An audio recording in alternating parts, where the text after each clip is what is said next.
Yo, yo, yo, yo, yo.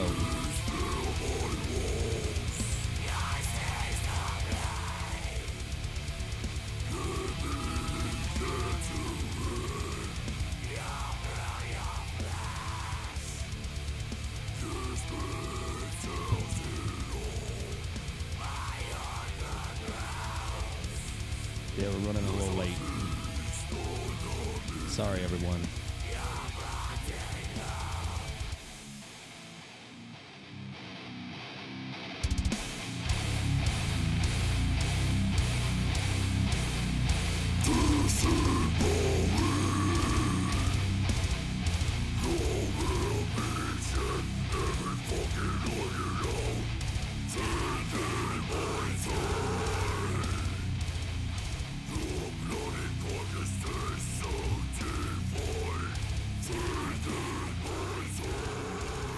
Yo, yo, yo, what's up, guys? Y'all are on the spot. Hi, everyone. Welcome to Local Riffs, Season 2, Episode 9.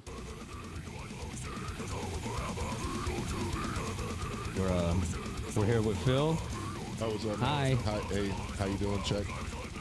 Steve. How y'all doing? The number one... He's trying to keep his perfect attendance. I guess he didn't, he shows up to the barbecues, the birthdays. Everything. reunions. Everything.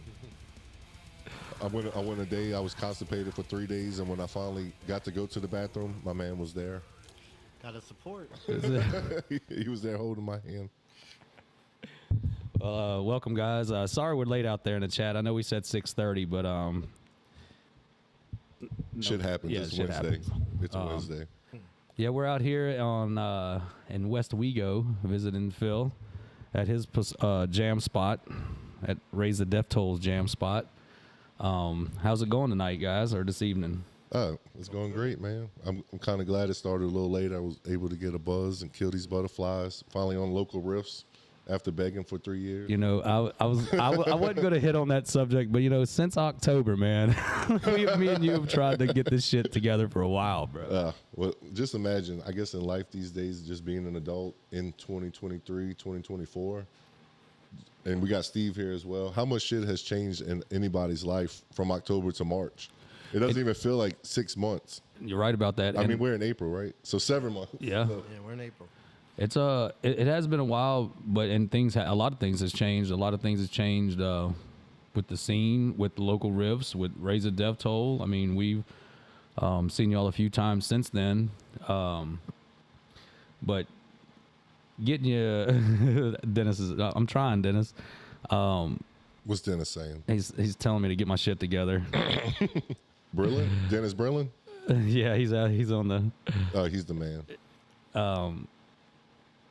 And I like getting bands on. I like coming to the bands' practice spot or wherever, to let them, feel a little more comfortable in their environment and stuff. Plus, where I stay at, it might be a little more difficult for some bands, but I mean, it seems like a lot here, but it's really not that bad to set up or whatever.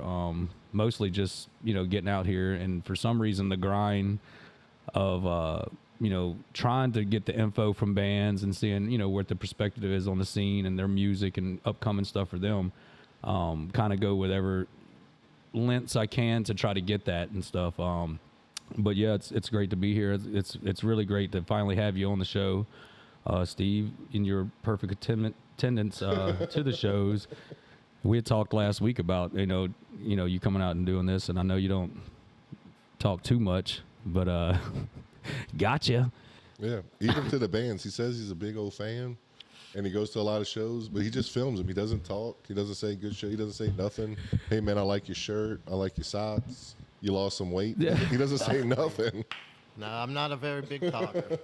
I'm just there for support.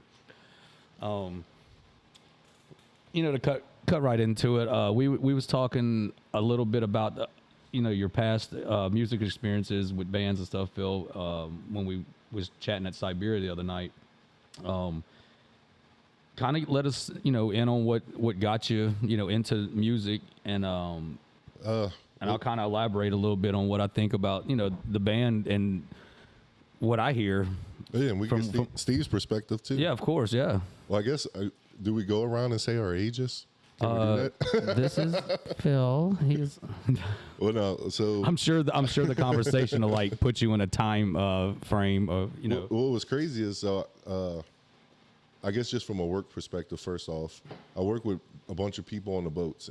I learned from captains before me that came up in a time to where when they said men were made of steel and boats were made out of wood. And when I think back, I don't think I'm that old, but when I think back how fast technology has upgraded in a sense of and I haven't told this story in a while, only if you know it. When I first started getting into music, I've always loved music, but I thought you would have to apply at a place and they would pick that you could be in a band. I just assumed that until fill out an application for the fucking what's band? that shit? What's that shit? I don't know. They still have that where you wait in line and they pick your job for you.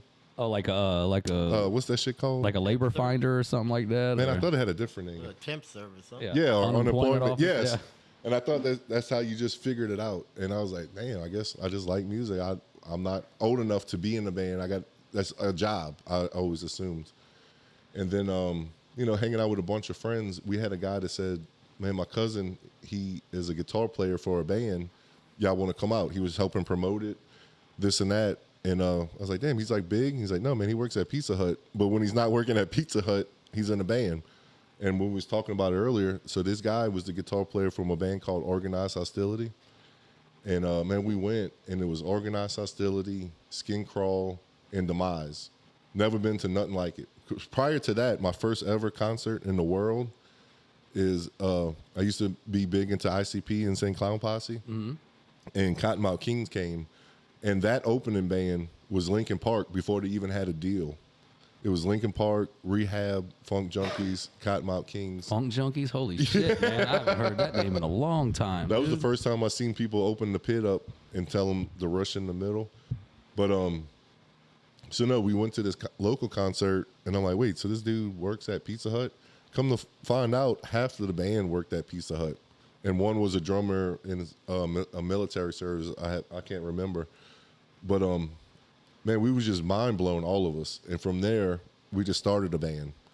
Didn't know nothing. My buddy Jarrett played the drums. My buddy Mike played guitar. And we just wanted to be accepted in that. So we just kept going to shows, talking to them. And the cool thing about then, and I really don't see much of it now, and maybe I'm just not a part of that, or it's not as written. These dudes like, man, if y'all want to be in a band, first off, we don't recommend it. But secondly, man, we'll teach you everything. We teach you everything you need to know. So they helped us with flyers, how to make T-shirts, how to. Actually, they recorded us. They was trying to start their own label, which he did, and man, just taught us everything we needed to know and was very supportive. So that, there used to be a place right here on 9 Mile Point called the MVC. It was a tattoo parlor, skate ring, haunted house, venue. They would do weekend. You know how like they had the they got the Set It Off Fest coming up. And like a local festivals. Yeah. Like they just had the Raid Fest, this and that. Well, this place on the West Bank would do a 3-day local music fest. No repeated bands. They'll fill it. They would start at 3:00. This place would be packed from 3 until Sunday, and you could sleep there. They had an area for your tents, and it was a local venue thing. And we started doing well there. And I guess that's how I got my start. That was the first into it because we just wanted to be a part of the Cypress Hall Zeppelins. Yeah, that was a good little ways back. Our first show was 2002. Well, my first show in that band. And at that point, Cypress Hall wasn't even a steady venue. It was rented. You had to rent it. So what would happen is 5 bands would get together and put together so much money to rent it for one night. And that would happen very seldomly until Jay Branch, the singer from Skin Crawl, just leased it. And he was bringing in everybody that you see big now that's just come to the Fillmore, selling out all these things, came through the Cypress Hall. And we used to just go just to go. We didn't even care who was playing. And the first band I was in, got fortunate enough, we played with Whitechapel and Muir in this moment. And obviously you see the progression in those. Of course. Bands, but that's where everybody passed through at. I've seen a lot of acts there. Actually, that's kind of the place that got me into the more of the hardcore kind of deathcore scene, because I'd started seeing some of those bands there, because there wasn't too many places that would play those kinds of shows. That place played them often. Oh, Cypress Hall? Yeah. Oh, I mean, it was all ages. You know, and that, to me, still kind of now, that genre plays into that. There's still an angst in it. I like it. Just I like to see the progression of it. But now, as I'm older, I really don't. You know, even though Death Toll's heavy, I don't listen to heavy music. I kind of got burnt out on it, but I enjoy playing it. I mean, I can't sing worth the shit, and I like the intensity of a metal show, but it still seems like a like a kid's get the poster, like the sale, like the young groups. It seems like still a young genre. Yeah. I would have to say so, because I do find a lot of younger people kind of getting into that, a lot more of the heavier stuff. Even a lot of the, and I'm probably going to get killed for this, but like the noise bands, that's real experimental kind of music and stuff. And even those have a lot of those breakdowns that, are kind of subject to those hardcore songs and stuff like that. And it kind of works for those kinds of, those kinds of bands that have that kind of sound. But I do see a lot younger crowd, keeping that thing alive. You know what I mean? Oh, like, so the last time I saw you, when you met the singer from Organized Hostility, that's the guy, my first mentor, and he was on a book tour, and very awesome to see him. Coincidentally enough, so Jared, to me, is because we started all this. We try to keep our ear to the ground, but we're the ones that's like, bro, look at this new band, check out this new song, look at this and that. I think with how accessible music is and how quick it comes out. So at that point, Skin Crawl, Organized Hostility, I've only listened to the radio.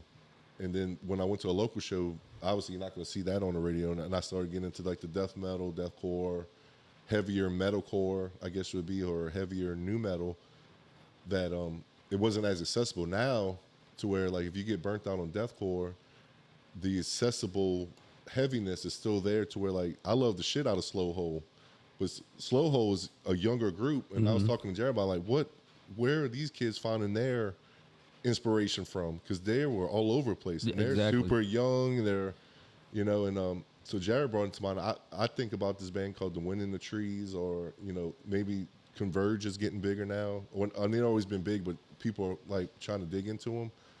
But you ever heard of Portrayal of Guilt? Sure did. Yeah, so Dude, them guys, I saw them in Hattiesburg. I'd missed them when they came to New Orleans, and a lot of people hasn't heard of that band. And them guys, they are constantly fucking doing shows. I'm talking constantly. That album Devil Music is insane. Yeah, I've checked them out for a while. Ever since I started doing local riffs, going to shows, and that's how I find most of my music is going to just random shows and bands that I haven't never heard of, or and then there's been a lot of doozies, and but at least you're there. That's the one thing I think about too, working offshore and being home with my son.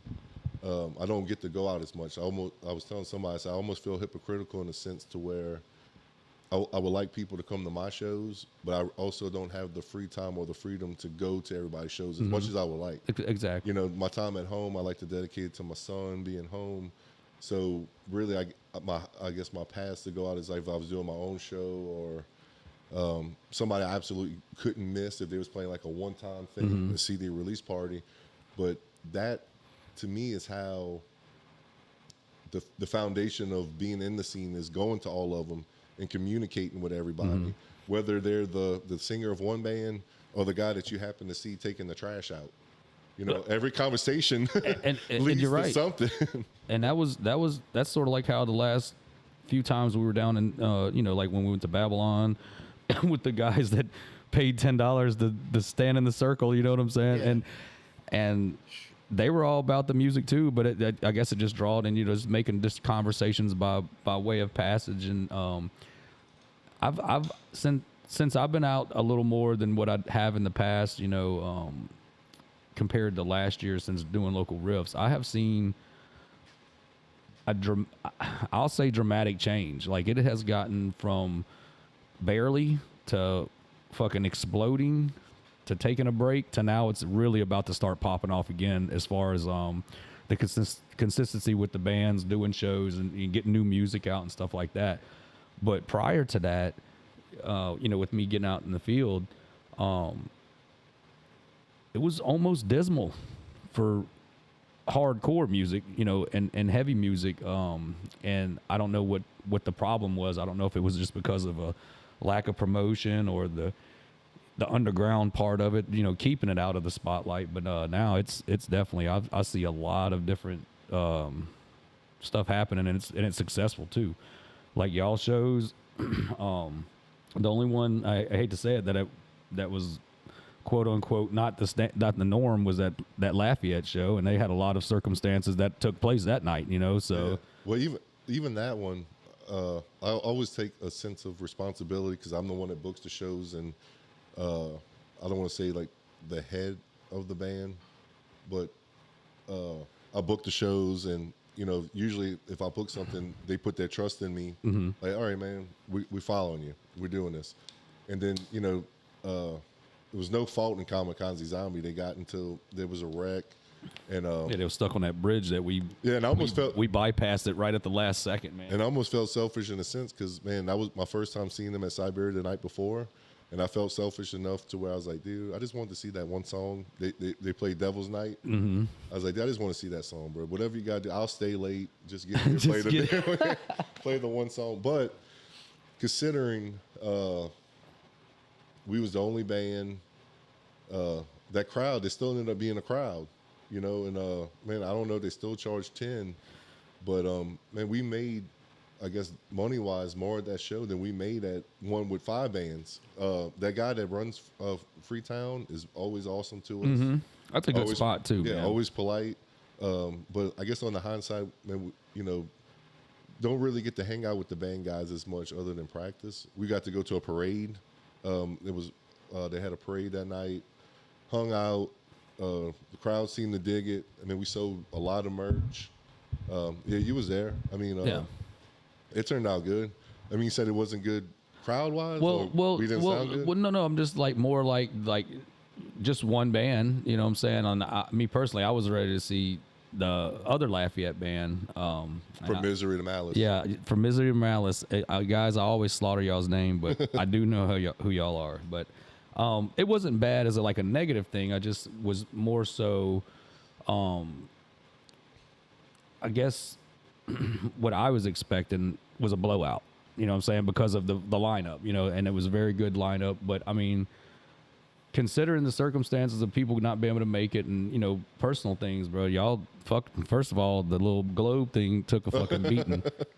And me, I'm the type of guy that I don't need a packed house to have a good time. I'm having a good time right up there, in my own fucking world, And but yeah, y'all did kill it that night. Oh yeah, well I appreciate that. I also think in the sense of we was able to make it and play a show, Kamikaze Zombie got stuck in traffic, had to miss out on that show. So when you go on tour, you put a pretty, I guess a percentage up of man, if at least we make this much at this show, it'll help us going forward. So I'm sure that kind of set them back as they went from hopefully making this to not making nothing. And still had to do another show the next night. Well, they was on tour. Yeah, exactly. I think they went to Oklahoma or whatever. Mm-hmm. So, yeah, I guess it's just things like that. Me, I just thought it was a win to where just being my age and this band full of people with families that we all got together and had the the clear schedule enough to travel up there together. We still rocked it. Oh yeah, it was the show itself was fire. You know what I'm saying? Just I don't want to say it could have been better, but the other two bands would have been even more fire, I guess. I mean, yeah. Hairball, you can rib me all day long, bro. What's up? I'm talking about my boy in the chat, man. He said the Boom Boom Room was the Boom Boom Room show was fucking fire. Duh. Oh yeah, and also when the local band dropped off, I even hit up the other ones like, man, do y'all still want to go? You know what I mean? Like from Misery to Malice got a bunch of people. I know John Citizen very well, but I'm guessing at their age, it's a bunch of people from other bands.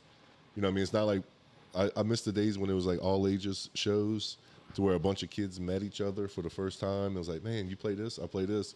You start a band. Now, when you're older, it's going to be this guy from this many bands, this guy from this many bands. And some of it might be current. Hey, bro, I'm in 7 bands, but you know what? I'm free on Tuesdays if you want to jam. It's like, come on, man. Like, Yeah, I was just talking about that last night, as a matter of fact. I was talking to Swamp Grave was there last night at Siberia, Faustian, and it was Congealed Protrusians. I think that's, but I think Hennessy plays guitar in that one, the guy from Brat. That fucking band exploded. I didn't have a clue. I didn't have a fucking clue, man. I was like, holy smoke. I think he has the golden touch. Man. Yeah, like Maul was there. It was a good show last night. He was one of the ones we played with Cicada. Oh, no, actually, I'm pretty sure he's in Pussy Riot. But how funny it is that some of them remember me from the Cypress Hall days. I'm like, dude, I don't even remember you from those days. Am I that old to where like this dude's out there killing it in Brat now? You know, they just announced the Gore tour. They're on Summer Slaughter. And this dude's like, yeah, I remember seeing Agrafade at Cypress Hall. I'm like, God damn. Well, I mean, Phil, you are 9 foot tall, man. You're a hard guy to fucking forget, man.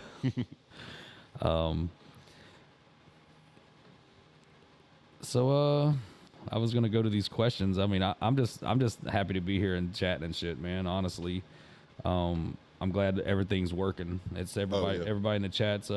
It's blowing up a little bit. I like that. Somebody asked Steve a question so we can get him talking in here, man. Good, Steve. So we went through what influenced you. If you want, just tell us a little bit about yourself, man. We already know you're the vocalist and stuff. Oh, I want to know Steve's question. Oh, Steve. Hold on. Thanks. Appreciate Steve, what do you use for beard dye? No, I'm just joking. it. Just for men. Just for men, guys. Dark brown.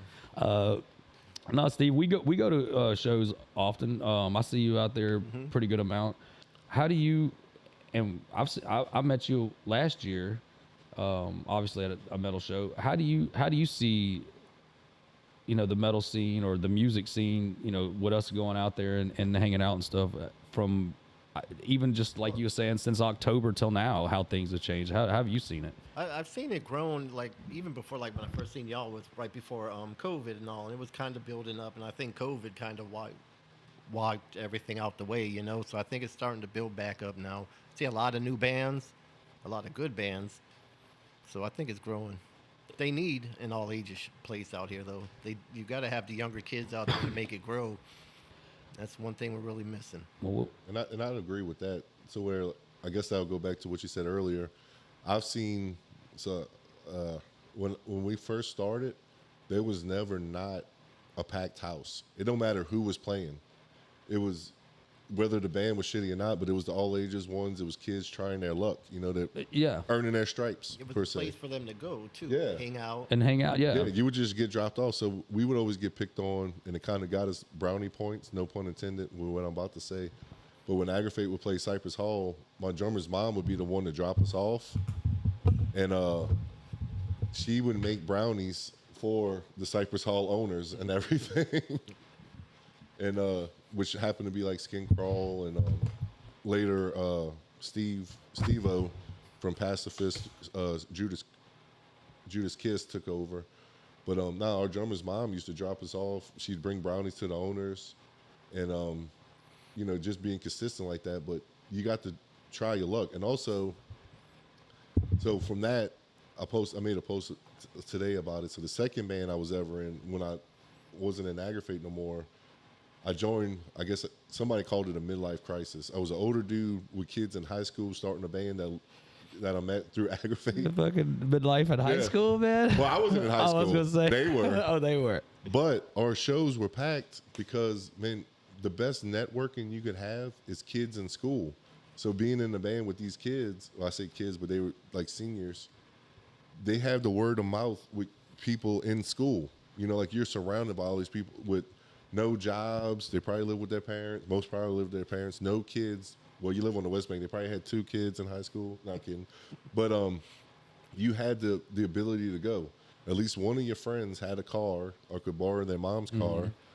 You know, as you get older, even if you're not even in a band, just your circles become smaller because everybody is busy with work, busy with their families, or sometimes just don't want to be, you know, it's almost a chore just to go to Walmart and be around people. You know, you like, unless it's a birthday party, unfortunately, it's a funeral, also, unfortunately, a wedding. A wedding. You really don't get to see your grown-up Double-edged friends. sword. Yeah, you don't see your grown-up friends as much no more. So that's a thing too. And you know, and for the local band, if they're not playing Twist the Lime this day, they're playing Babylon the next day. You could kind of like, man, I'll wait to see you here, or you know, the freedom of going out all the time is kind of scarce. You know. We got Ed saying he wishes he was here. Jay Arias said that they went to their first show and it was Raise the Death Toll, and My they ripped daughter's boyfriend. Yeah, they ripped the roof off at Babylon. And hold on, we had another one up here. I can't. Chilting test clause. I don't know what that is. They want to know what use for your height enhancement. We all want to know that. The same thing Steve uses for his beard. Nothing. Oh, that was at Southport Hall, not Babylon. Yeah, I remember that show. And that was a That's fucking when Steve fire. accepted his award, and he thought it was set up because his wife. Yeah, the only show she ever comes to, and my daughter. I was like, damn, did you know about this? He was like, man, he's like, you know anybody, or man, my wife wants to get a video and nobody got a video of it. I was like, you fucking know local Riffs got a video of that shit, man. Like, He got one. He sent it to me, right yeah. down the. Yeah, even my nephew's mother-in-law, she asked me, like, did you know? It's like, no, if I would have known, I wouldn't have came. Oh yeah, well I wasn't gonna tell you. That was rich. As soon as I fucking saw it, I was like, yeah, let me go ahead and get my fucking dudes up there. Which I thought was also because then y'all was at another show and y'all came. Wasn't there a bigger show that night? Yeah, there was You're talking about Siberia, right? I'd went to one show earlier that day, and then I went to the Siberia, and then I came and went over, and then I went to a rave afterwards. So it was like a pretty busy day that day. But I wasn't. I mean, I feel bad for missing Phallic, you know, but I also missed Faustian that time too, because it was a Hispanic satanic show is what it was at Siberia, yeah, which it was another packed bill. But that both shows are really good. Both shows had really good turnouts too, and I like seeing that. Not really just because of there's a lot of people. To me, it lets me see that people are actually, you know, taking the initiative to get out there and support the bands and stuff. And not everybody can do it all the time or whatever, but I think it's cool when, you know, when it was your birthday party. I mean, people showed up for that motherfucker. Right. You know what I'm saying? And Well, I would say more importantly, I like putting that on there. That raises the self-esteem for sure. But like, so when I put shows together like that, or even the one like Ed put together, me and Ed have the same mind state to where we could easily ask the bands that we know are going to at least bring 20, 30 people. We could have asked Wasted, that's doing great. 610 Splint's doing amazing. We're friends with all these bands. It's not so much as the packed house as it is kind of like, man, these guys come to our shows all the time. You know, we get to, so for Ed's birthday party, we got Soul Dredger on it, and Hayden was by far the first dude that did vocal covers of us, comes to every show, became an ultimate friend. Now he gets to play with us finally. Edifice, James always talked about playing with us. He's on it. So like that's the birthday. another one I want to check out right there. Oh, yeah. Is Edifice? Yes. And then Tooth, we met them when we played the Siberia one with Kamikaze Zombie before that one. And they was just like in the crowd, and then they added me, and I started seeing they're trying out. They're trying to be a band. Or I say trying to be a band. They're a band. And he said, well, we're trying to go to our first show. We can't find nobody. So when this other band dropped off of Ed's birthday, I was like, dude, let's ask them. They said they'd been having a hard time finding a band. As soon as these guys accepted it, I mean, all kind of Instagram, like, man, we can't believe we're playing our first show. My best friend was at a baby shower that subsequently had the drummer there. I was like, hey, we playing with Raise the Dead Toe. I can't believe it. And Jarrett used to be the drummer for Raise the Dead Toe. But what I thought was cool, I guess I was getting back to that, was so we had Phallic, Gut Zombie, and Fucked in the Head that, and I hate to say it, but the couple shows we played with Fucked in the Head, by the time they played, there was really nobody there. Mm-hmm. So I was like, man, we usually do well at Southport. We usually do, but you can never predict it. I don't want to say, man, it's going to be packed. This time, like, hey, it's my birthday. I see the grind. I see that y'all, even if there's nobody there, Ben kills it. Yes. You know, and I was like, dude, I would like y'all to play. I think it's going to, at least there'll be 10 people there. But it did well. Yeah, it did really well. But I like looking at their faces, their reactions of like the crowd and what they had. And I think, I'm hoping that Saturday at Babylon is the same for the other three bands, especially the one band's first show ever. Like, I mean, we're guys here. I mean, you always remember your first time. So theirs will be with us. And, and I hope it does well. But that's, you know, when I think about it, because really, Raise the Dead Toe really doesn't get asked to play many shows. Before we did, but it's normally bands from out of town that book the venue prior to talking to us. And they're like, all right, man, you need to pull a local band that pulls. Mm-hmm. And I'm like, well, if you'd have talked to me first, maybe we could have worked something out. But now you just asked me because the venue asked you, which also I would take offense to that. If I booked a venue and they told me they need a local, I'm like, dude, just trust me. Let me put a lineup together. Yeah. You know, if somebody's telling you to get a local to come here, then they don't believe in you. Mm-hmm. They don't believe you're gonna pull anybody. And that to me is like, you know what, man, fuck you. I won't even play at your venue. But forgot where I was going with that. But yeah, so I like to book my own shows to where, man, look, I'll take the date. I'll just get it. I'll be responsible for everything. Let me pick who I want. And also try to trust to where I don't need to pull somebody with the most Facebook followers. You know, you mentioned that, you know, and I feel the same way about that, you know, and a lot of people kind of gauge things on follows and likes and notoriety. Don't get me wrong. I mean, getting your name out there and becoming famous, if that's the goal, or at least signing a deal, getting your music out, that's one thing. But to like section yourself off from the people that's trying to come up and, you know, giving them a chance and stuff. I try to stay away from that. You know, even the environment that's like snooty and, you know, and believe it or not, I haven't met too much of that, you know, since I've been, you know, doing local riffs. But, you know, the fact of the matter is that those kinds of things do happen, you know, and that's why I try to like just stick with the norm, the people that really is out there just doing it to help out, to get the word out, the local scene out. You know, like Ed's saying right here, putting on for the next generation of locals is the best shit, and that makes a huge difference. You know, really, you pay it forward. Mm-hmm. I wouldn't have gotten into the position I was when I started if somebody that already put in the work and had, I guess, the local fame.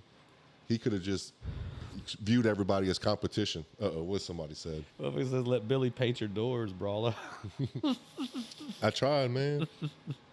But you know, nowadays some of it you can see is viewed as a competition. Maybe that's why there's not. I don't understand now with how easy technology is. It's where somebody as dumb as me can record songs. How there's not many collabs. There's not many collabs or whatever. Or if you notice, a lot of bands, nobody throws their own shows. I would say they hop on, and there'll be a lot of times if you ask somebody originally to play a show, they can't. And then when I guess they gauge the who's going and who's not, whether to jump on it or not. But I don't know. I'm kind of distracted. I don't know what's happening. All right, but I guess it's all about age, experience. I would say, and with, like you said, the goals. I'm going half a year. Ed's gone half a year. I don't think music would be able to give me the money I need to sustain the life of my son. But I enjoy doing it. Doesn't mean I shouldn't have to, but I enjoy the throwing our own shows and it going well as opposed to waiting for somebody to ask us or, or even throwing a show and asking the ones that are playing 100 times and have, I guess, a good social following on it, ensure that it pulls. Because then you'll just have the same show with the same 4 people every time. I mean, man, I have been to some shows over the last year or so, and kind of experimental, kind of basing it on those follows, and seeing, because I like to do a lot of research within the bands, and if I go to their scene, I like to know how active it is and stuff, and sometimes that shit don't matter. If you don't promote, if you don't have a drive to kind of like you're saying, you throw your own shows, just like he was talking to me today. Hey, we're going to be on the podcast. I'm ready to start pumping it, right? Sometimes you won't see nobody or a band post their show for like the day before, Right. and I really feel it. And then they kind of get upset when people don't show up or it's a bad show or whatever the case may be. But they don't have nobody to blame, but themselves. That from what I see, the music's always good. I mean, I haven't really seen too many bands that and shit. When I was young and trying to start bands and all that, man, they had just select a fucking pool from 100 shitty bands, because that's exactly how many bands, what I'm saying? There was very rare to have a lot of good bands. Now you have, the and I, like I said, I'm probably gonna get murdered, but the shitty bands are very few in between now, in my opinion, because dude, they got a lot of real good talent.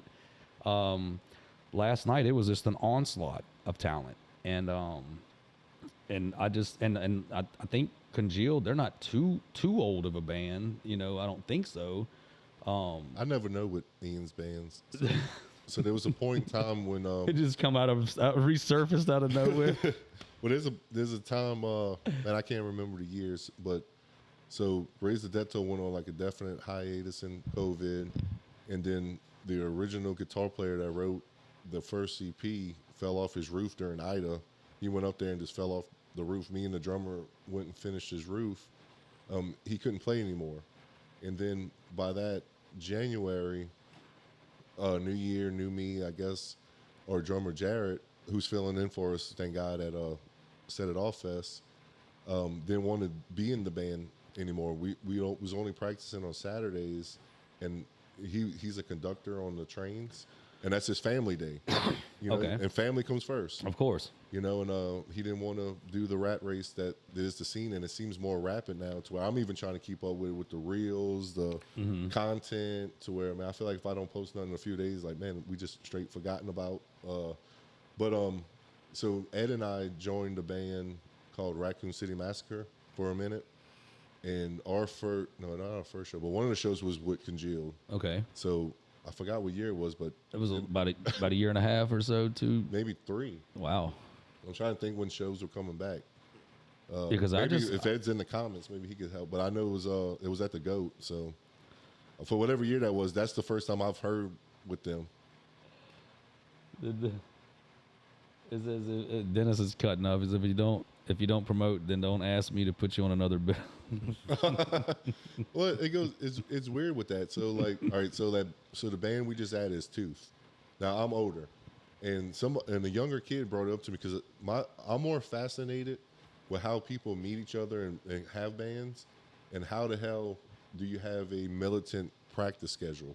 Because I used to be militant about it. Like, man, if you miss one practice, man, We're gonna you're out of find the band. somebody else. Yeah, but what is practice? To where I also have friends in sign bands that tour and don't even live in the same state.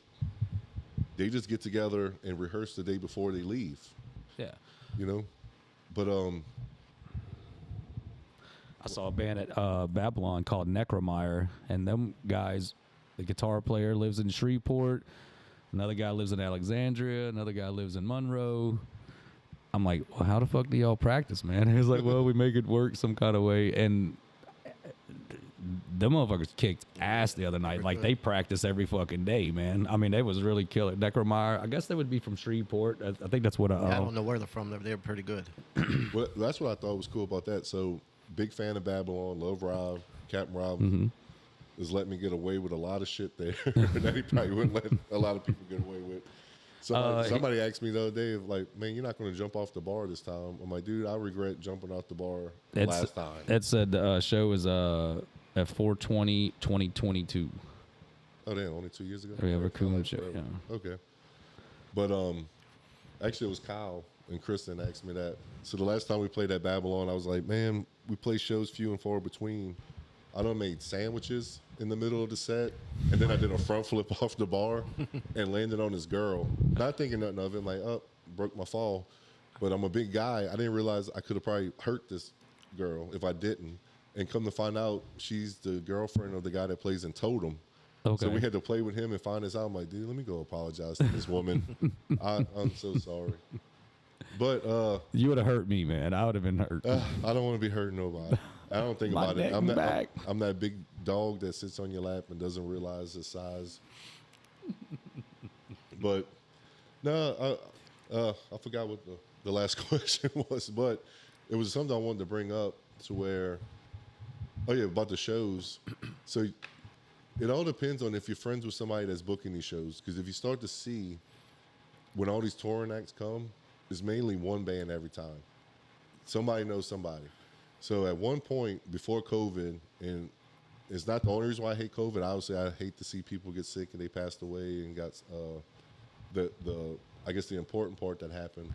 But Raise the Death Toll was scheduled to play Buku Fest.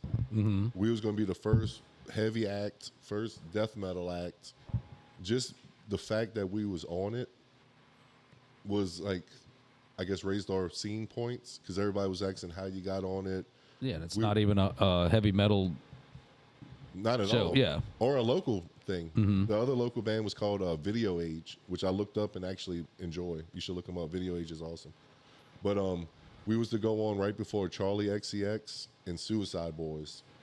And, when people was like, dude, how did you get on that? To me, I can name probably 10 other bands that was more deserving of the spot. But I had a friend that worked for Winter Circle Productions. I don't know if you heard of them. They do a lot of Fillmore, Republic. Okay. They're in charge of Buku Fest. So this dude hits me up and is like, hey, man, I know you're into the death metal scene, whatever. What band you think would fit on Buku Fest? I was like, well, dude, I'm in a band. Can I hop on it? This dude was like, dude, I didn't know you were still doing it. Hey, you know what? Here's the info. Tell this guy I sent you and you on it. That was it. He didn't even know I was in the band. Didn't even listen to it. So that kind of thing matters in a sense too. Of course. And I mean, that was like the coolest thing up until COVID. I had my own assistant that was approving interviews with all these like news with a twist. They wanted us to ask this, talk to this person, talk to this, offbeat, this and that, and then it just never happened. All by chance of this guy knowing that I like the local scene and I know that style. Mm-hmm. So I think a lot of the shows these days has a lot to do with, I guess, that as well. Like who knows who's going to it, who's... I know somebody's got a question for Steve out there. Y'all can ask that motherfucker anytime. No, that's good. I do want to get into it a little bit. Tell us a little bit more about the band, Raise the Death Toll, man. Who's some members, what they do, and All right, so right now, there's just 3 of us. Okay. In October, we came back as 5, which was an uphill battle. But as we stand right now, it's myself, Ed Head, and Aaron Knight. I'm looking for a drummer, so if anybody out there wants to play drums, we like to keep playing live, but also, we're a part-time band. We're good half the month. Ed plays bass, Aaron plays guitar. I try to entertain the crowd. What in your words, how do you describe Raise the Death Toll? Intense. Mm-hmm. I would say energy. I don't want to put a certain style on it because I mean, who know? One guy wrote the songs before. It could end up anywhere, but at the end of the day, I don't want to say destructive, so no bars would want to hire us. Well, I don't know. It can be because that fucking Southport Hall was pretty brutal. Oh yeah, I got chopped right in the fucking neck. Pow! Right. Well, that's them kids with the breakdowns. But I'm just talking about like no, I guess no riots and all that. But we want to bring that, I guess, energy and have a good time in between too. Like, you know, we take the craft serious, but we're not take ourselves that serious. Like, I guess most death metal bands is not all like. Prude, is that the word you're looking for? No, Prude. prude sounds like negative. Oh, sorry. I don't want to be like metal, like the toxic masculinity kind of like. Oh, okay, we, okay. We could be vulnerable to. Or Well, I know have when I talked to y'all at Raid Fest in October, that's what y'all was saying, yeah, and you could tell sitting there watching y'all don't really have a conformed kind of way of performing or even playing the music. I mean, especially with Ed. I mean, that motherfucker almost fell off the stage at Southport. You know what I'm saying? And well, he did fall off the stage. yeah, he did. He was on one knee. That was a good show, but yeah, y'all, and you could tell that y'all could tell that it's not really about a that kind of persona. Y'all could tell y'all get up there and want to do y'all and have fun. You know, what's the point if you can't have fun doing it? I guess, you know, I mean, unless you're getting paid buku money or have lots of clout to do it. I mean, you know, you ultimately you have to do it because you want to and have fun doing it too. You know, I would even think even if we was making a lot of money, if we're having fun, they're having fun. exactly. You know what I mean? It's not got to be all, I guess, tense. Just I'm trying to think of the word manly. I mean, we're not manly. I don't know the word. Help him out, Steve. What the Be all hell? aggro. And, Yeah. Like just tough, like we're at the gym, you know, like we're more of Planet Fitness and everybody has to snap. Like if you get a grunt or you're being too mean, you gotta get out. Yeah, you gotta ring the bell. But just have fun, you know, like it's okay. Not like hey, was you at the that Brat CD release? Did I see you there? I saw Yes, that's when I almost broke my hand. Yes. Okay, but that kind of vibe. They had the best vibe, like the in between. They do the like I saw Sheryl Crow, Backstreet Boys, they did Britney Spears. Yeah. You know, like it's like campy, if that's the correct word. They always have a good time too, man. Right. Yeah, I caught that. I caught Brat is who I caught because I did a live stream at Howlin' Wolf before, and you know I like to try to. Well, I do like to stay to my word, you know, if I commit, and after that, it wrapped it up, and I hit the, you know, Brat right before they got on and got to hang out, you know, talk to people and stuff, which is cool. And that place was a fucking pack too, man. That was a good show for the community, I think, because it just kind of brought a lot of people together, and it was real friendly to me. I mean, I enjoyed myself, except for fucking up my hand to this day. That shit still hurts. And that was over a month ago. So you have a fill-in for Set It Off Fest, and that's this week too. Y'all play Babylon Saturday. Yeah, we have this is drums. We have a fill-in for that one and a fill-in for Set It Off. Okay, cool. But again, two guys that are just wanting to help out with the shows we had scheduled, but again, don't want to be in full-time band. Well, that's cool that they can break away and step in for y'all and to make the show go on. You know, it'd suck if y'all have to cancel, especially at Set It Off Fest. yeah. Oh yeah, well, Ann's birthday too. I mean, this dude's been just like me with mine. It almost seems vain in a sense to throw a birthday show, but a party, and it's not really a party; it's a show with a different tagline. But there's nothing I'd rather do, you know. Until my son gets older and takes me out to dinner, that's what I enjoy the most. Same with Ed. So, I mean, my man would have been beat up if he had to, you know, the way it happened. He had to cancel his birthday show. Oh yeah, You know, so this is a friend of ours. That's kind of like the cool thing is, one, this dude doesn't even want to be named. He's not doing it for no notoriety. He's like, dude, just keep my name out of it. I'll just come play the show. But secondly, he's not even a drummer. And we had 3 practices, and he nailed it. ready to go. And he's doing it for Ed out of just pure friendship. Like, he said, don't even post me. Don't even. I'm just coming. Yeah, you got to keep Ed smiling, man. You can't. Oh, yeah. You can't let him frown. I see him frown. It might the fucking sky might crack or something. I don't know, man. No, he's a great dude. But yeah, I mean, that's what I'm saying. I mean, and it's like all Ed says that y'all play mean. that we play what? Mean. Oh no, don't bully him. He doesn't want to be bullied on his birthday. Hold on, we go. Osprey, dude. Brian Danielson, like what? Why did Will Osprey do Brian Danielson like that? It's a question for you, Steve. Oh, Wrestling crushed it. Wrestling. I don't know. I haven't seen that. Keeps his hands in his pockets. No, Will Ospreay. He just signed with AEW. He's like from England. The aerial assassin. Yeah. Okay. Yeah. I never seen the match yet, so I can't answer that. Yeah, no spoiler alerts, Dennis. Yeah. Don't spoil it. Well, I know who won. I just You didn't go see see the match yet. You didn't go see Mick Foley? No, I went. Seen Yeah, at 420. I can't. Mick Foley and The Undertaker shouldn't have spoke after they retired because they killed it for me. Now, me and him had a pretty in-depth conversation about this fucking his view on wrestling, and I was, I don't know how to take, but he watches wrestling as the way he watches bands.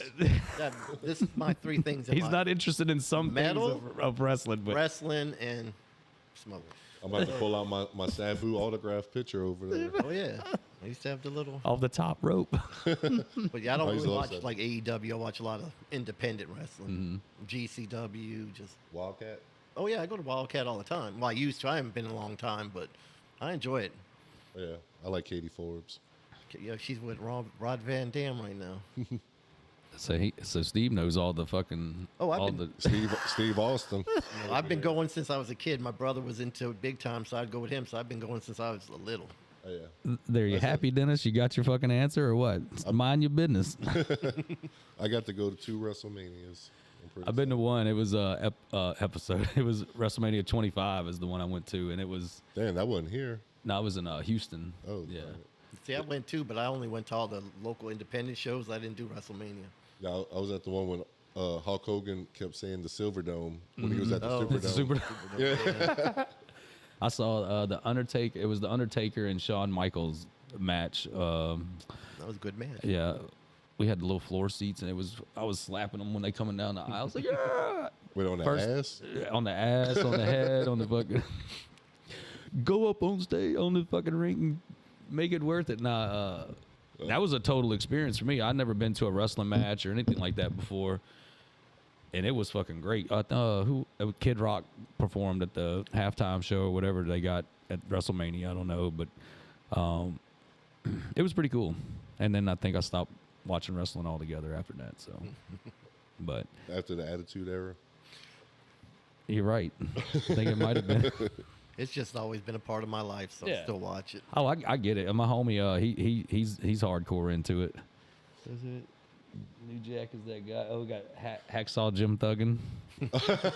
Fucking Ed's crazy as that. Ask Steve if he's gonna come in to the pit next time. I don't want to hear about your back. Back, knees. That's No, what I'm saying. I'm You always hear the hurt. knees, man. He don't. I don't have the brace. He don't have the today, brace no. on the day. No, not today. Because But I guess I don't need it for a podcast. no, I'm too old for that. I can't. It hurts too much now. He said, this is a podcast, not a kneecap. Yeah. Well, I will say this last night was probably the first intense black metal, death metal, hardcore show that I've been to in New Orleans at Siberia that didn't have not one single. Everybody was so enthralled by watching the artist because that's how good the music was last night. I mean, and that's how I felt. I was like, I'm not fucking butt. They can push me around. I was checking out all the bands. Swamp Grave fucking exploded last night.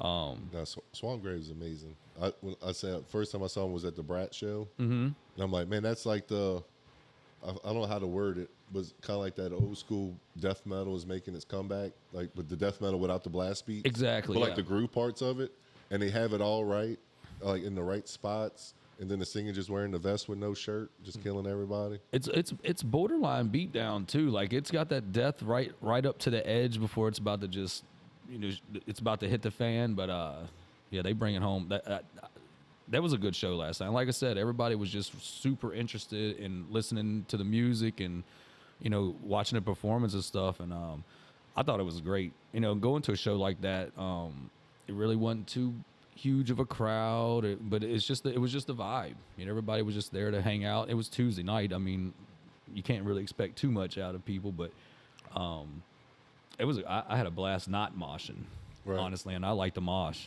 a lot. Yeah. I'm too old to mosh, but what's funny is, as a joke, I went into the one at the Slow Hole one. Mm-hmm. I forgot what band was playing. It was the last band's last show. That was Anaretta, I think that's. Oh yeah, with the violin. Yep. So as a joke, I went in there and got yelled at by two girls and got kicked out the pit. I was like, I went in for 1 second and got scolded. Apparently, you can't be in here. Well, no, apparently I'm too big. Yeah, I wouldn't want to see you going in there either. Well, no, I just went in as a joke, and then the people that bumped into me, I just bumped back and they fell. And then they was like, "You got to get out of here. You're being too rough." I'm like, "I didn't even do nothing." Like, dude, I'm just like, yeah, I'm just standing here. Oh yeah, I don't know what happened. So we mentioned, the few shows coming up and stuff. If you want to kind of elaborate on that, I know they got one this Saturday, and you can tell people about it. Everybody that's in this chat and watching this live should be able to hear it, that it's, won't be post dated, but I'll try to have the podcast all the way out by tomorrow. But just let us know what's upcoming with the band and, any kind of other things besides the shows. Yeah, like I said, just hopefully finding a drummer, Babylon. Like I said, I think actually Ed's first party there was with Raccoon City Massacre. I don't know if we did an Ed Detto party. Did you go to that, the Raccoon City Massacre one? I think, yeah. I've seen so many shows I can't remember. The first time I seen y'all there, he was in the bear suit or whatever. Oh shit! Yeah. Well, all right, so then that was before. Ed, I gotta see the fucking bear suit, bro. It's like Workaholics. You ever saw that? Yeah, no, fuck, man. But I need a pic. No, we got Babylon Saturday, Tooth, Soul Dredger. Finally get to play with Hayden and Edifice. Finally get to play with James. Been seeing James just kill it forever. Babylon, doors open at 7, starts at 8. Tooth, first show ever. So I encourage everybody to come early and support these young kids. And hopefully, from talking with them, I don't think if nobody's there that early would deter them. But I mean, you got to see the excitement, the nerves. Let's watch them mess up. Let's encourage them. Let's keep keep them, inspiring them to keep going and, have their first show more of a encouragement than opposite, you know what I mean? Whether they mess up or not, and then, it's going to be a good time. A lot of that, now that I think about it, I was saying about when I was younger, they had all of us was shitty bands, you know what I mean? I think that's what it was. We didn't have nobody that ever was like, "Hey man, y'all keep on going," or like they was always be like, "Oh man, they're shitty. Don't listen." Instead of giving them a chance or something like that. I like seeing bands that have the nerve to get up there and do it. Well, the first time I can show you the video. I got some of it online. I was upset. My very first show ever. I was 17. It was 2002, and the only thing I was like, man, I thought our music was heavy enough to have a mosh pit. Well, I was so nervous, either I was closing my eyes or staring at my feet. I didn't realize we had 2 mosh pits until I looked at this video, and it was a violent mosh pit at 3 in the afternoon. And I guess it goes back to what I was saying earlier.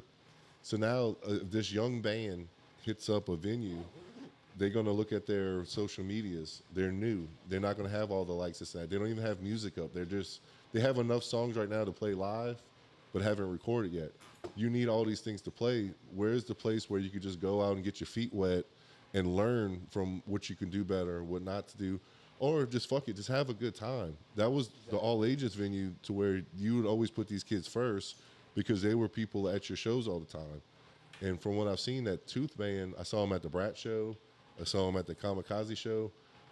just speaking with them, one time I was in a conversation with them. They didn't have time to practice because they went to 4 local shows in a row, and I'm like, why is nobody really giving them a chance? But nowadays, you got to be able to pull this person, or you got to find other bands.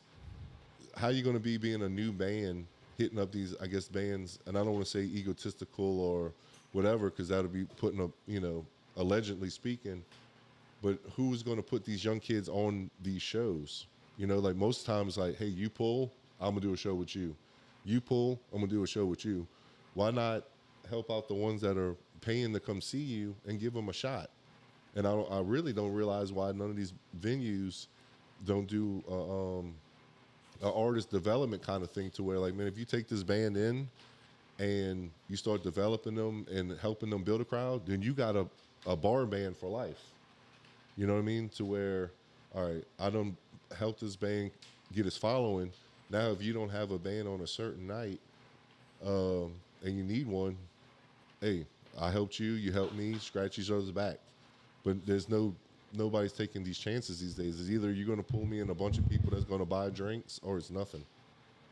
Yeah, I think a lot gets lost in that, and it does shut out a lot of up and coming artists and stuff. That's kind of like what one of the next questions I was going to ask you. What kind of advice you would give to a younger band, coming up? But I really think that if a venue, even if they had one night a fucking month, like let's say Siberia, for instance, if they had a one night kind of all ages show thing once a month, to kind of like a battle of the bands kind of environment or whatever, that I think that would be fucking awesome. I mean, they wouldn't make no beer sales or anything, but, well, not with the all ages bands, I guess, because I mean, I know shit. I go to all ages show all the time. I mean, usually they're fucking blowouts, and I guess since I don't drink, I don't have to get numb to enjoy myself. But right.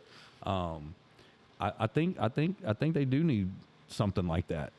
Well, something to where, so I guess in that same thing, to where it's like, if you have a bunch of 14, 16-year-old kids, what adults are going to go see them? You know what I mean? Their friends are going to want to see them. When Aggravate first started, my first band, everybody was of age but the drummer, and he would have to stay outside, come inside and play, and have to leave right after. He would have to set up his drums outside. Somebody would monitor him to make sure he came in and came out. And, luckily we just made friends with all these bands that it worked out. But imagine being that band to where you can't even go in and meet these people. Who's going to follow you? As an adult, I mean, if I was out and a bunch of kids killed it, it'd be awesome. But how many adults are going to go pay and drink and watch a bunch of kids play? I know they got that School of Rock thing or whatever, but as far as advice, I don't know. I would just say, if I could go back and tell my younger self anything, it was just to be in the present and have more fun. Stop these random strategic thoughts. Like, man, don't play shows until you have new songs.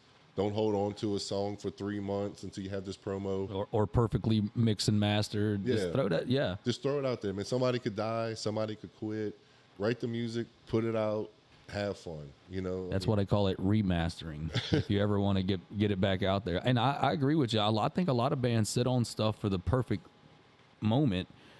A lot of times some of the moments pass them up. You know what I mean? And it does. I get in the sign sense. So if a label signs you, they have a schedule, not the band. So a band would make something out. That's why trends are weird, because whatever's hot tomorrow was recorded and sat on for a year and a half. So a label is telling you to sit on it because they got these other bands scheduled. If you're a local band, you're having fun, write, release, play. Because I get both sides of it. Some of them's like, well, dude, if you play Twist here, Babylon here, it divides your crowd. But who's to say that it's wrong to where somebody just wants to play? If you sit around and wait to play forever, something could happen to prevent you from ever playing. Look at us right now. We don't have a drummer. After these 2 shows, I don't know when we'll play again. So I think about all the shows we probably passed up, or opportunities passed up. Like, write the song, release it. Everything's so rapid. At least just have it out there, or just have fun.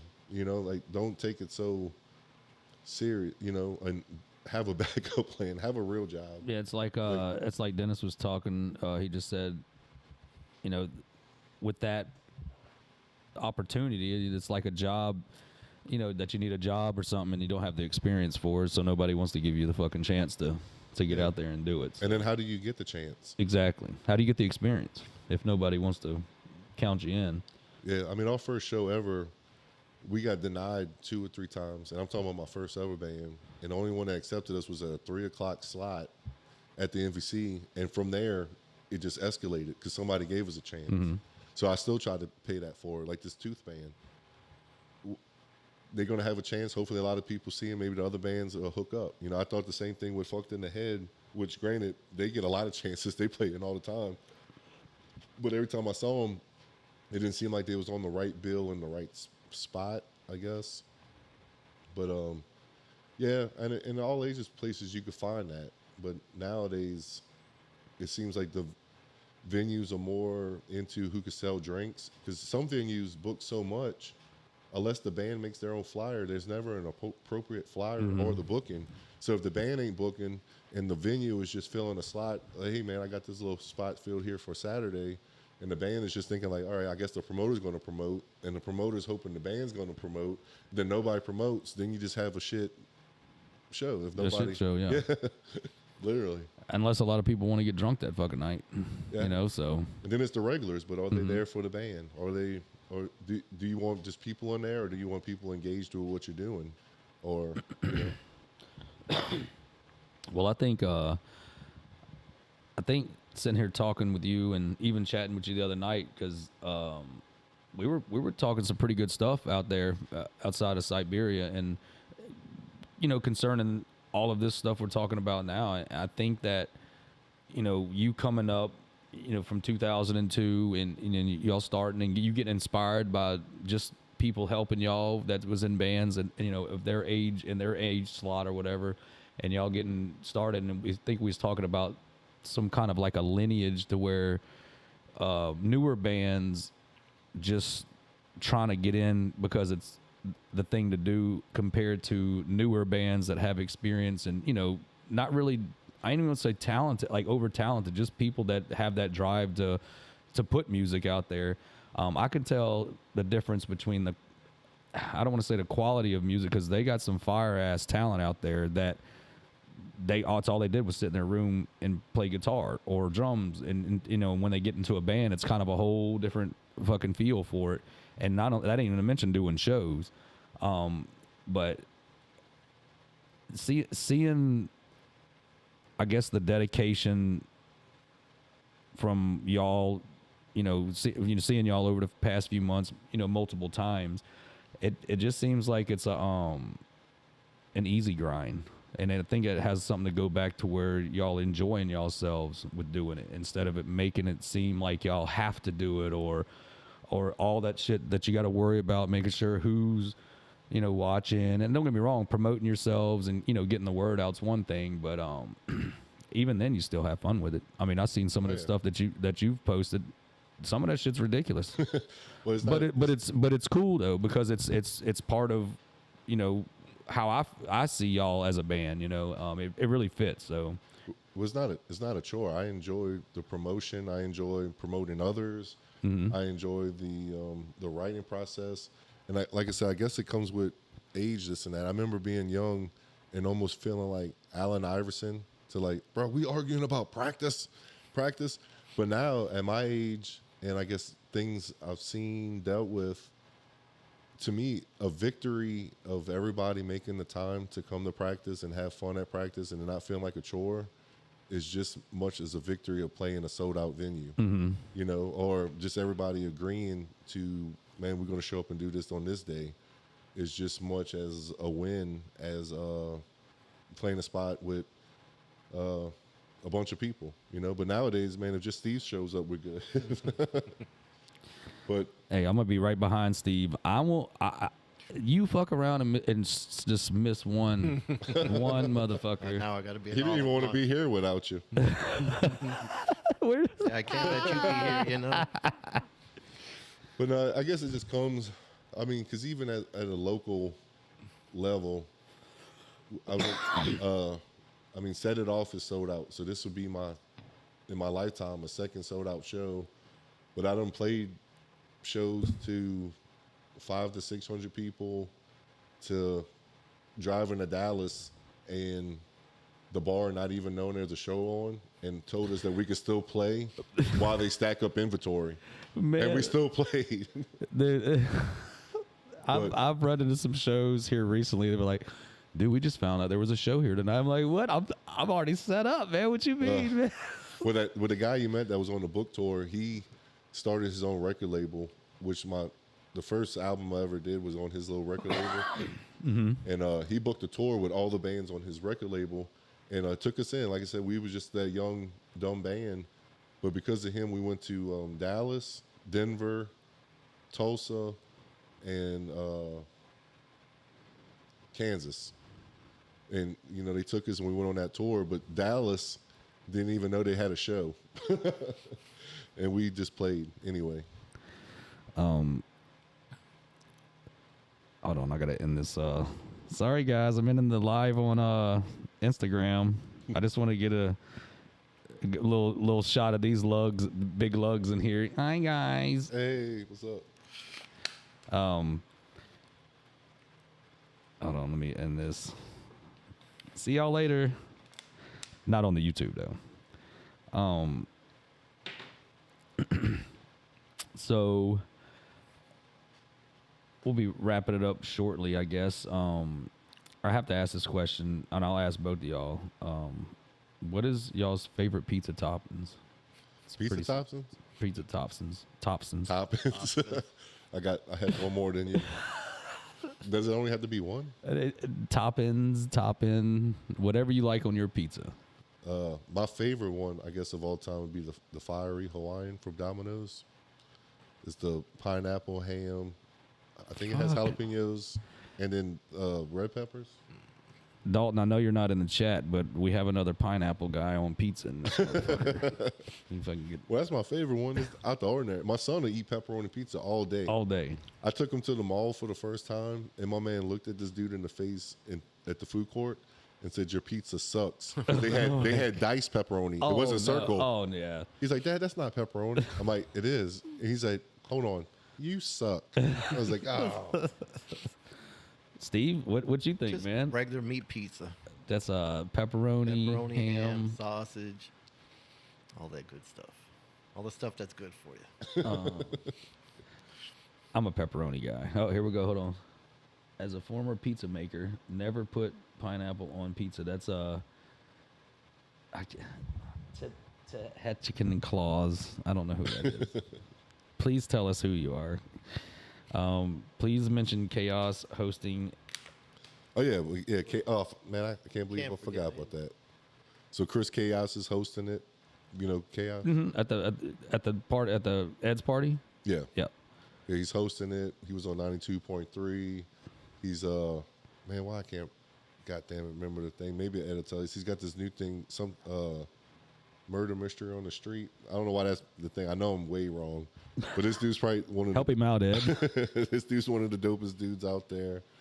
I don't know how long y'all been back, but Hayden, does that ring a bell? Hayden. Kind of like what you're doing with the podcast and that. He had his own show to where he'd kind of interview him, and they'd play, and then he'd interview him right next to Siberia. That was that Emporium. Yeah. But he ran that spot for a minute, trying to do something like that to help the local scene out. I would love to do that. I'd like to have a spot to where, not hell, even to throw a show in that motherfucker. You know what I'm saying? And just have it to where people can come in and chat on the show. It don't have to really just be bands, but just giving perspective of the local scene and sort of what we're doing now. You know, There's one spot I like. That they don't get a lot of credit, and I think it's kind of selfless. Is you ever seen Escape from the Secret Lab? No. All right, so you seen it? I've seen a couple of them, yeah. Man, so imagine Morgus the Magnificent supporting local bands. Yeah. That toe got to do it once. So he's trying to kill the world or eliminate the world, destroy the world through local bands in the scene. He dressed. I don't want to break what's the wrestling thing? Kayfabe. Kayfabe. But you go to his house. He has a setup like this. It's a blue screen. He's a professor in a laboratory, and you got to answer these questions. In order to escape the lab, people have to donate money to the band's PayPal, but also people are donating to his PayPal. And if they have more money at the end of the day than he does, which ultimately that's what he's hoping, people support them. That money goes straight to them. They could do whatever they want. It's their money. Yeah, that's cool. And you got the back screen. You're stuck in his lab. He asks you some questions. Then you play a video game for extra points. They have a panel, and he does all of this in Harahan. And I don't think he gets enough credit for what he does. But he invites the local bands on. It looks like you're playing in space. Aiden is like a little character. About to go check. I'm gonna check him out, man. Dude, sure. I'll have to show you the one we did because I think we lost. Ed said something about the art garage. Does that ring a bell? Yeah, it's the Emporium. Okay, now. okay, yeah. We got an anchovy lover in the comment. Now, see, how is anchovies allowed and not pineapple? I'm not really big on seafood, so like anchovies and shrimp and all that stuff on pizza. No. I don't even eat seafood at all. Yeah. I guess almost 40. The closest I do is fish oil pills. Steve, you were shaking your head. You don't eat I too don't much seafood. No, See, I don't eat none of it. us three are like the only fucking Louisianians that don't. Oh no! And how many times you get asked where you from? Like, are you not from here? I was like, dude, I guess I like the crab bowl because I'll eat the sausage. And the Well, potatoes. yeah, I like the Yeah. sausage and all too, but I'm not born for here either. But Yeah, I don't. so everybody asks me that too, but I'm like, no, I'm not from here. Yeah, I don't fuck with no crawfish or none of that shit. Nope. I can cook it and boil it and all them, the fancy dishes and stuff, but if that's got seafood, nope. I'm just trying to catch up to the chat here. Oh, you fine. I'm just going to ask too because they're watching inside. Before we wrap it up, can my son come in and ask one question? He sure can, yeah. All right. Well, I'll wait till we over. Yeah, that's fine. Like I said, we're running a couple more minutes, and I do want to start, kind of wrapping it up and saying thank you for inviting me over or thanks us for coming, agreeing to do this because I know we've been doing it for a while, saying we're going to do it. Well, I was waiting for 10 bands to say no to. Like, well, I guess Phil's open, man. Gotta keep. All right, so I'll just go ahead and say it now. Phil, Ed, sorry, the guitarist. What's your guitarist's name? Aaron. Aaron. Raise a Death Toll is cool enough to be on local Riffs. So don't let Phil, Mr. Phil, fool you. So, but no, I love being able to come out here and do this, and even seeing y'all out in the scene and seeing y'all at shows and seeing multiple people that I see often. And it's kind of like, I've never met most of the people that I talk to today. Maybe a handful of people, until I started doing the local Riffs. But like, it's so cool to get to know new people and especially to see how tight people are and people, how tight people can become also, over the course of just a few months, like you said at the beginning, how things have changed since, October or even the last 6 or 7 months, how dramatic it can. But I do want to say thank you for, making me want to come check y'all shows out because I come out there because I'm interested to see what the hell y'all gonna do. I want to see how y'all gonna perform. I just love watching y'all play and y'all's music. That what is that? I don't want to butcher the name. It's the hold on. It's the Mark Hunter song that y'all have with Mark Hunter. Oh, the Omen of is that? Yeah, dude, that shit is. And that's another claps, bro. Oh, thank you. And that's full circle to where when I think of accolades. Now, granted, I never got signed and went on these tours, this and that. I'm very grateful of, if you want to call it a career, just being able to play music and having people trust me. Because any band, especially now, even with the 2 members I have, I'm always the least talented one. I just scream, get on the mic, jump around. These dudes been practicing, jamming it. They trust me enough to like. You could easily always find a front man. You can't find a great bass player like Ed, a guitar player like Aaron that just came in out of nowhere. But again, it comes. He's very, very fucking good too. Oh, dude, they amazing. Yeah. On and off stage, man. Like, you couldn't ask for better. Yeah, he's people. a good dude. Yep. He's Just great. puts He's a his great foot dude. up on that That end could just. But he's probably one of the most realest dudes you'll ever meet, ever. And he pays attention to lyrics. So I had to up my game since he joined the band because all he watches is freestyle raps. And if you rhyme lyrical with miracle, he's gonna crucify you. No. So the third song I've ever written with a band, ever. I just dropping this bullshit knowledge out there. Oh, no worries. I found the band Chimera, Mark Hunter, and he doesn't rhyme the way he was formatting in this. I just pretty much copied his style. So early on in my teenage years, Mark Hunter was my favorite singer by far. Mine too. To this day. Besides Phil. From Pantera? No, you. Oh, I appreciate that, man. I'm old and washed up and getting fat. Oh, fuck. But so just loving him. Got to see him, got to meet him. So life goes on. The second band I'm ever in is called The Unwilling Commencement. The drummer's sister goes to the House of Blues, hits it off with Mark, and I think they're like on 12 years of being together. So he came to our practices when he was in town. We just hanging out. I'm like, dude, I can't believe I'm just hanging out with Mark Hunter. You know what I mean? So, man, Mark Hunter's my fucking dad, man. Oh, my God. I'm starting to get teary-eyed. I missed all those days. Fuck, man. I don't want to be like name dropping, but I'm like, dude, how cool is this? So that's really cool. They came in concert. They had like a local band, Battle of the Bands or whatever. And that manager that came, he was trying to impress Mark Hunter. He wanted to be Chimera's manager. Mm-hmm. But he was managing a band at the time that nobody heard of called Suicide Silence. How they blew up. Go figure. But so we got to open up for the second band I was in. We opened up for Disturbed, Killswitch, Chimera, and Lacuna Coil when they played at the Lakefront Arena. That's insane. Yeah. So years later, I'm like, all right, man, we're working on the Death Toll EP, this and that. I'm like, man, I'm just gonna put it out there. I'm just gonna ask him if he'd be on a song, and he said yeah, just like that. I'm like, holy shit. I mean, how does that work? So that's like a big win for me, whether how many people hear it, to where a lot of people need to listen to that, man, because yeah, when I was listening to it, I was like, hold on a second, man. I was like, because you're in that song, your vocals kind of meld with his type of tone too, and but he has a distinct tone. Exactly. You can tell it's him. Like I started telling, I was like, okay, I'm starting to tell. I was like, who is this? And as soon as he drops into that, I was like, oh shit, that's him, man. Did you hear the new Adjusted album? No. He's a guest on there. That's that, and I've read before though that he likes to do that. He likes to kind of like he wants to get paid. Yeah, well, of course, but at the same time, a lot of vocalists won't even waste their time on that, or they want to ask an astronomical amount of money to do it instead of helping or whatever. Yeah, that used to be my favorite band. It's Chimera.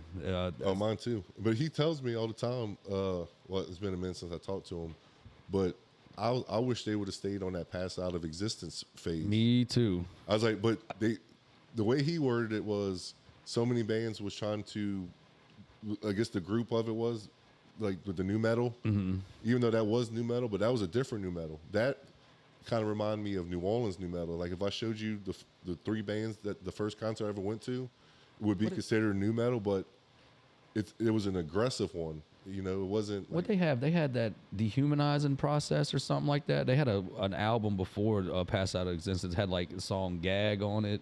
Yeah, This Present Darkness. Yeah, This Present Darkness. That's what it was. Yeah.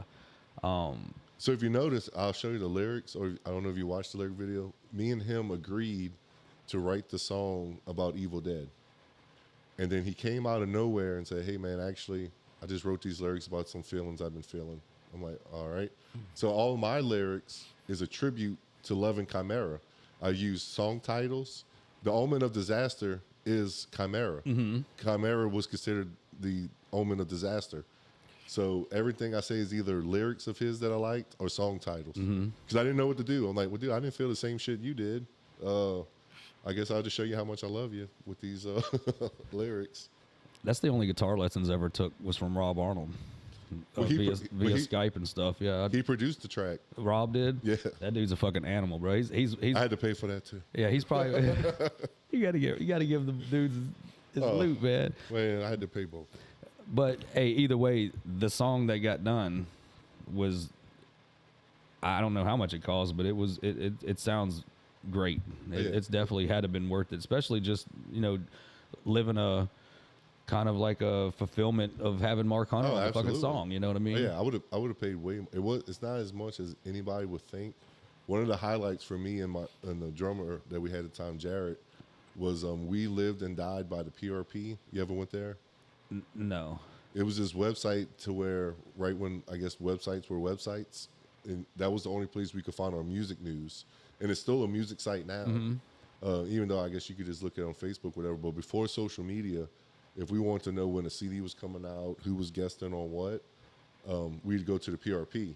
Well, Camara is tight. Well, Mark is tight with that guy. So when we did the song together, it was broadcast on there. So I was like, man, now we're on the PRP. like those small little. Yeah, like a good notch in y'all's belt. Well, like I said, it comes back from starting in 2002.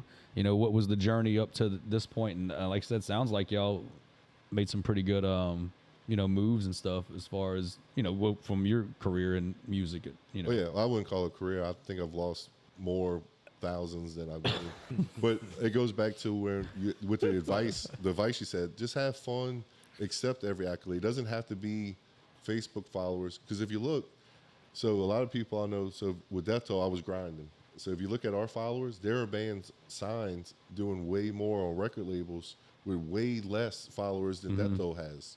You know what I mean? So you can't really look at that, or it's hard to go. It's hard to go off that, man. I mean, I'd like to go there, and I kind of look and see at what their activity is compared to their followers, and see if they're if they're active. But I don't have Facebook, so a lot of people use Facebook compared to Instagram, and vice versa. I mean, a lot of people I know use strictly Instagram. Well, yeah, one young kid I met. So his band, and actually that Tooth band, they're not on Facebook. They're on Instagram. So I'm thinking, like, why not? So the way this young guy brought it to me was, when I was young coming up, Instagram was hot. Facebook was the old person. Like, I came up on MySpace. I came up before MySpace. But so as one Tooth ain't on there, another one is not on there.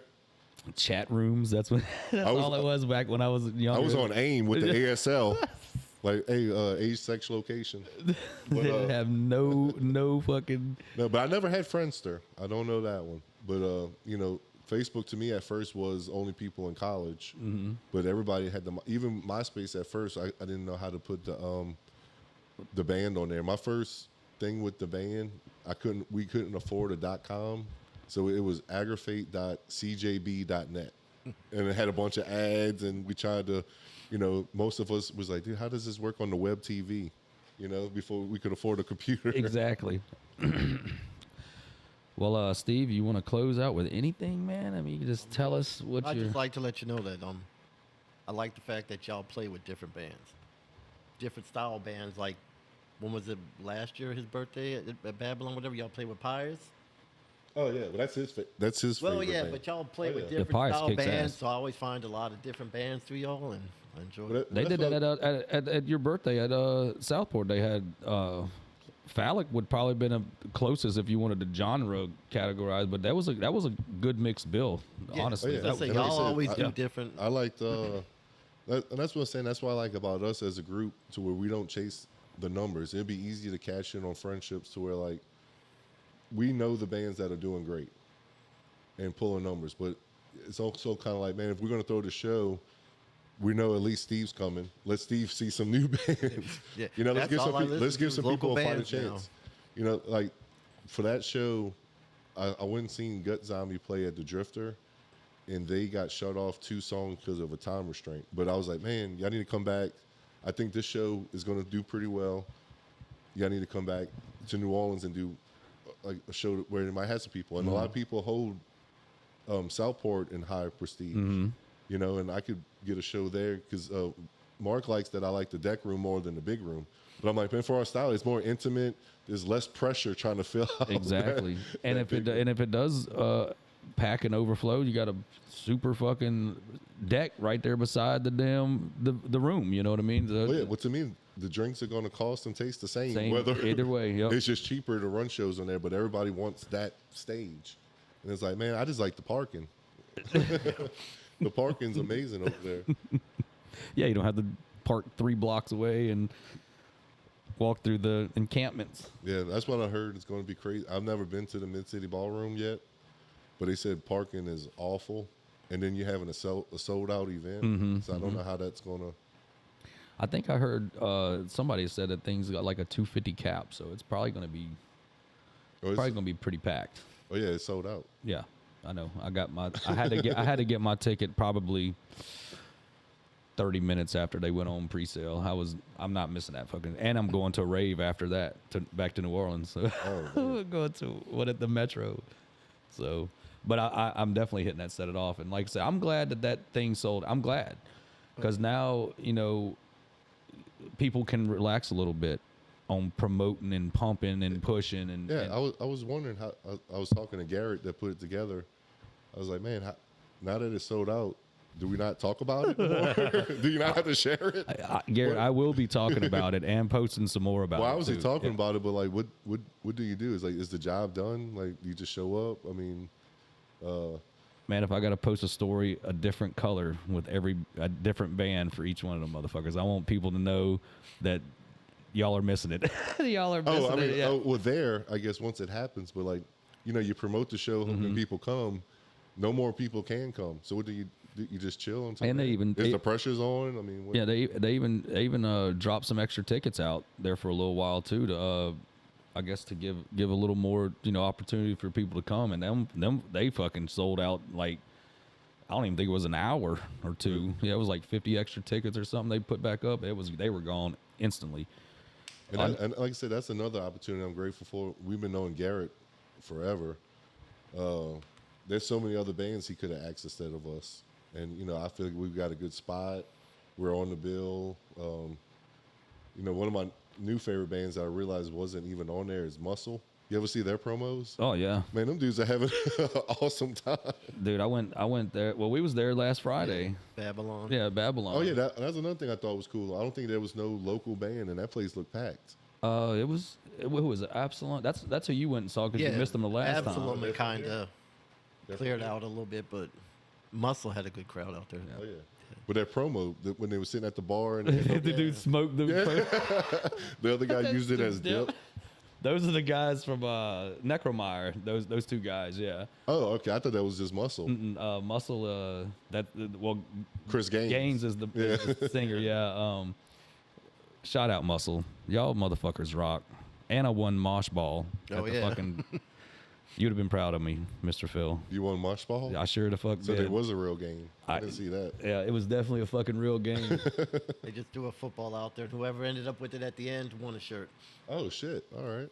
And it was this motherfucker right here. And my boy, I don't know I can't remember his name, but he gave it all he had. But I said, give it up. You're not getting the fucking football. And that motherfucker's jacked too, bro. With the dude in the blue shirt? Yeah, bro. He was. I was like, dude. I was like, you can give it up, man. Was it Fox?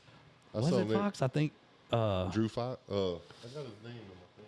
Hold on. He's on Unorthodox. Yeah. Yeah, Unorthodox yes, Fox. Exactly him. Okay. Yeah. That's my fucking dude, man. I told him I said that dude's awesome. Yeah, he's really good. Good dude too, man. He had a good time, and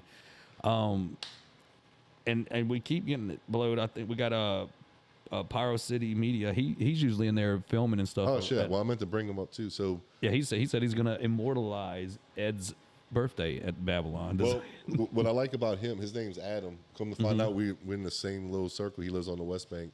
So like with local riffs, what's another?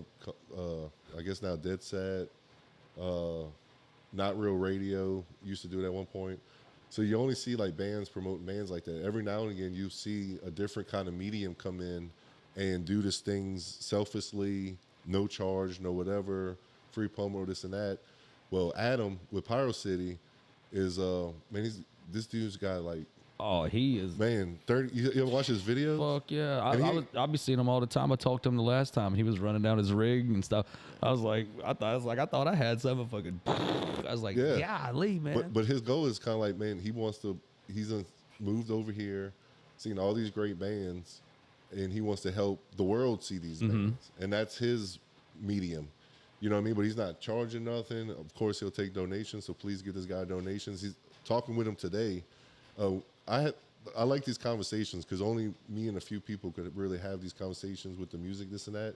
But he talked to me today for the first time. We talked on the phone today. He wanted to know how to set up at Babylon, whatever. He talked to me until my phone died. And I was like, man, I had to hurry up and charge him. Like, hey, dude, I was into the conversation. But I love those conversations, you know. Yeah. But he's from a different medium to where, like, I guess I only played the music and I tried to use, I guess, my platform to help out as many other people. You do the podcast, you go to the shows, you're in the pit. Steve with the videos too. But he's a different one because where I know most people that have half that money invested in gear are charging $400 to $500 just to do that. My man's just showing up like, hey man, I gave you my word. Here we go. He's editing it. Here you go. And it's You know? fire too. I watched a lot of the stuff that he really, because he just recently kind of started getting more on Instagram. You know, I think a lot of it, he does a lot on Facebook, you know, mostly, but But now he's on all of it. I told him, Yeah. I said, man, you got to, because like I said, I'm older, but I'm trying to keep up with my ear to the ground. So I've been trying to get to, like with Death Toll and my own little thing, more into the vertical content and trying to, like, you know, most of these kids I work with on the boat, or my son, he watches a lot of IG reels, and, you know, I took him to the movies for the first time to see Godzilla, and 5 minutes in, it was too long, you know? So, need to watch. yeah, I'm yeah. trying to get the whole movie in like 1 minute. So I mean, but that's how they're finding this stuff. Half Yeah. of these solo songs he's singing, it's from a 1 minute reel. You know, and that's how you're catching them. And you know, that's why, you know, for Set It Off, I put together a CD. Most of the people I know don't even have a CD player in their car, but that's what I know. You know what I mean? And Adam, we got you, man. We see you in the chat. He said he appreciate the guys. I'm trying constantly. Yeah, you definitely evolving good, because he's got to talk about your porosity. am I saying it wrong? I keep saying Pyro City, Me too. but you can't read it. He's like, dude, it's actually Pyro City. I'm like, dude, you're in the chat. I don't know. I'm going to keep reading it how you write it. But- I'm from the West Bank. I don't But know yeah, what it says. I mean, we notice it, and like I said, you got some fire videos, and keep doing it. I can't wait to see what you do with the Babylon show. Just Phil, don't punch nothing at the fucking show, bro. If something's hanging off the fucking ceiling, just let it dangle, man. Don't. Well, what's funny is the one time at Babylon. So far on my Babylon streak, and luckily I love Rob to death, man. That's my dude. Yep. Pyro City. That's what it is. All right. So the city's on fire. Yes. There was a ceiling fan and it wasn't turning. So I was just hammering at it, and I took a stool and slammed it. And Rob was like, you know what, man? You broke this motherfucker. You own it now. And I was like, do I have to buy it? The biggest one was Twist the Lime. And I did it one time and I thought it was metal. I don't think about the shit till after. I saw like a glass ashtray and I just smashed the shit out of it. And the crowd went crazy. I'm like, dude, we've been jamming this whole time. Nobody's getting crazy. Just threw another one. And then somebody was like, dude, that thing almost hit me in the eye. I'm like a glass. I'm like, fuck, I don't think about it. I was just trying to be metal, but I'll buy you 100 glass ashtrays. It's no problem. I'm sorry, but the last thing I want is anybody to get hurt, you know? Like, but yeah, it's probably gonna be a more tamer Babylon one. I don't want nobody to get hurt. Yeah, they already well, they already wanting you to punch something in your set coming up. So I'll punch Ed because it's his birthday. I'll give him his birthday licks. I'll catch you, Ed, because I don't want you to accidentally fall and play bass on one knee for a fucking half a song. He was up there. He's not falling off the stage of Babylon. But no, we do have a clip that somebody like football tackled him the last time we played there. My man just wiped out and slid. Yeah, see that. Man. Well, I guess we'll wrap it up. This is almost a 2-hour podcast, which is pretty good. I enjoy it. And I think it went well. I think it went really smooth. I'm glad that we came out. I said thank you. I'll say thank you again. If there's any socials you want to give out for the band, or where the people can listen to the music and follow y'all. Just let them know if you want now, Mr. All right. Phil. Just follow us on Instagram. I got a TikTok, but it's under my name. Facebook. I'm gonna let Liam wants to come in and answer a question. Come on in, buddy. All right. Let's see if he's gonna be shy or not. You come on, buddy. He's got to put his headphones on too so he can hear. Okay. All right, come on, buddy. You want to answer a question? You done changed clothes and everything. Oh, there he is. All right, you can sit right here. Can you give him these headphones? You gotta put this on so you can hear him, okay? Can you hear him? Hey, can you hear me? Is it too loud? This is the future generation right here. You just got talking to this mic, okay? Don't worry, man. Steve was pretty shy earlier, but he got around it. So what's your name?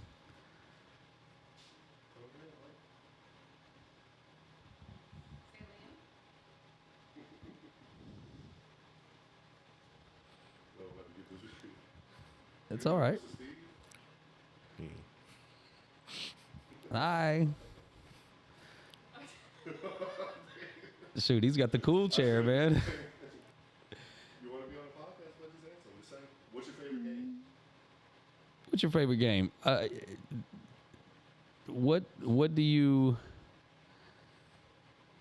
What do you like watching on Instagram Reels? What's your favorite funnies?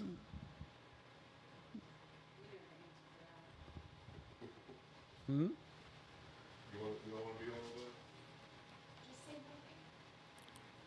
the Poppy Playtime?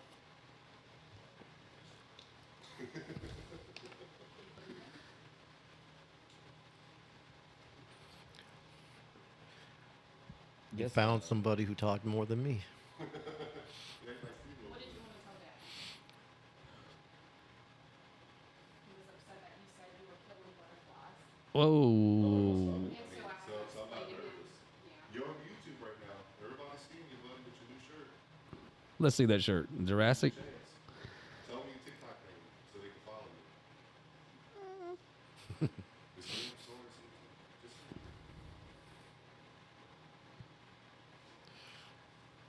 all right, what do you want to get out there? Well, it was nice having you. Say goodnight. You can, You want to say something? Oh, you can talk. yeah, you can talk right into it. Just say one thing. It would be funny if you just said one thing. Yeah. All right, say bye. All right, well, we about to wrap up, buddy. You're not going to say nothing. All right, let Dad go back. We'll get right back. Well, Liam, it was nice having you on the show, buddy. You are more than welcome anytime to come and talk on the show and laugh and cut up with us too. You heard that? Can you hear? Mm-hmm. You're just being nervous now.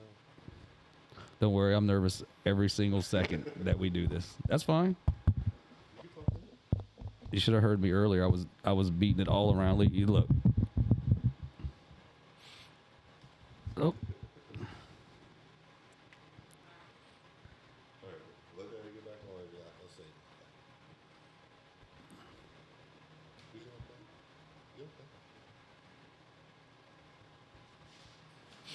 oh, there you go. He's like, I'm over it.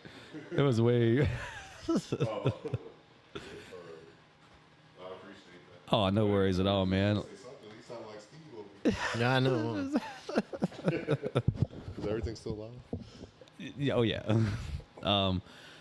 But yeah, we'll go ahead and I guess we'll wrap it up because I'm gonna get back across the lake and stuff. And I just want to say thanks again to Raise the Deaf Toll, Phil. Thanks a lot for Yeah, no problem. letting us come over here, Steve. Thanks for coming through.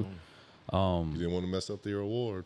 Nope. Got to keep the I'm perfect gonna record catch going. his ass slipping. You shouldn't have told him about the Babylon show, man.